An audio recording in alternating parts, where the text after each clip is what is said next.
Today is a very wet and dreary, makes it a fantastic day to teach you how to make a fire in the rain, which is basically the same as making a fire when it's not raining, except it's way harder. I also have to feed my dog. Hi, Gabby. Burrow. This stuff right here is going to be really helpful for me because it is up in the air, off of the ground, which is the wettest place. The higher up in the air and the more under trees, the better, which this is kind of both. So I'm going to be taking all of these small twigs off the top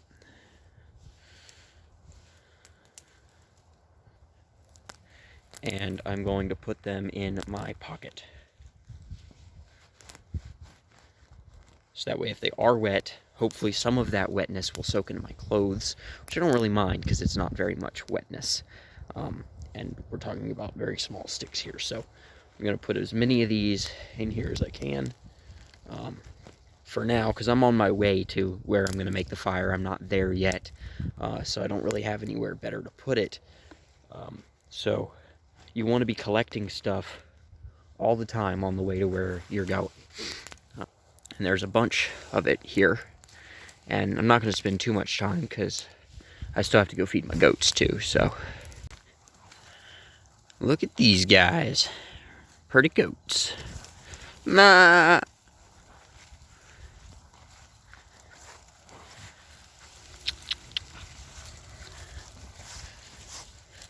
Here's an example of some fluffy stuff that's pretty high up off the ground, like way up here, so I'm gonna grab some of that too. Oh, it is actually dripping wet. See, and if that's the case, just don't bother. You can touch it and feel it and know if it's helpful or hurtful to your fire making efforts. You want things that are going to be very high in surface area. That means like small particles, like fibers and particles, stuff like that, that can catch a spark. In a flame, it would be super easy, but I'm not going to be using a lighter, so I need to be looking for things that are very small. But even if you're using a lighter, you should do that. Wow, look at that beautiful fungus there. It's growing all the way around that tree.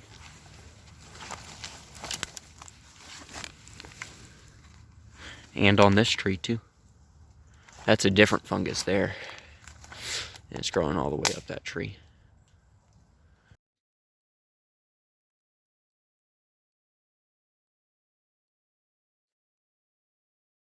This here is way up in the air and very spindly. So I'm going to collect some of it and put it in my tinder bundle pocket as well. Another place that you can look is inside of things, that like the inner pieces of a stick, for example. And I will demonstrate some techniques. But so this stump here, it's not a lighted wood stump or anything, which would be a good thing to look for in this case. But as I said, the inside of things like this are usually dry, unless it's been raining for multiple days. It's only been raining for one, so I didn't have to go far to see that this is much drier than this. And so I can come in here with my knife and scrape off pieces.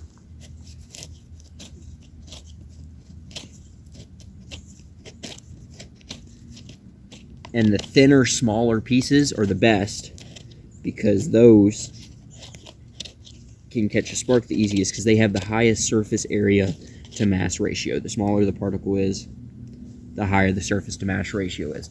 So this is what I got out of that.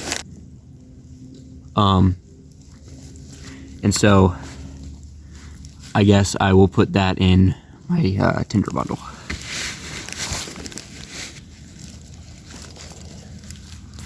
Hey buddy, what's up?